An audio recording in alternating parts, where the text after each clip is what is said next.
retool, go back to school, take a course, enroll in education that will show a potential employer you have initiative and focusing on areas that will improve your skill set.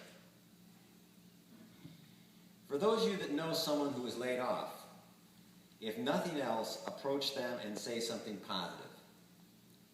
It doesn't matter what, and it means a lot to that person to know someone is thinking about them.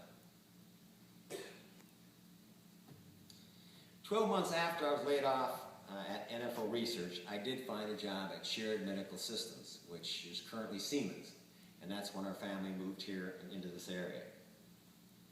My brother was able to set up an interview, and that started the process. This goes back to networking, which is still a key component in finding work. I started out as a programmer and worked as a manager in various areas for a number of years. After 25 years with Siemens, I was laid off again. Since I was laid off before, I had some of the same feelings as the first time, but the second time was easier. I knew what to expect, and the children had grown up. I went back to school and studied to be what they call a Certified Project Management Professional. It's called PMP. The only thing I can say based on this experience is it gets much more difficult to find a job as you get older, which maybe many of you know. Employers can hire younger people for a lot less money, and in most large corporations, it's all about the bottom line. After 12 months being unemployed, I found a job as a project manager with St. Francis Hospital in Wilmington, Delaware. It's a small hospital which caters to the poor and indigent. St. Francis Hospital is where I am currently employed.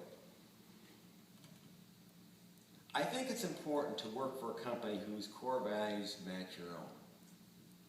There are many situations, whether you're a manager or a professional, where your core values are tested in the workplace.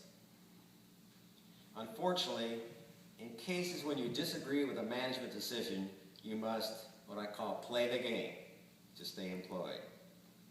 While your manager plays a significant role in this area, the corporate culture will ultimately dictate the core values of the corporation. For example, I've been involved in situations where I was asked to lay off someone and knew it wasn't right. The decision was based on my manager's or manager's manager perception, and in many cases was not the true picture of the employee's contribution to the company. I was just the messenger. There are situations where you can change the decision. However, in most cases, you need to comply with the directive and move forward. You're either on the team or not on the team.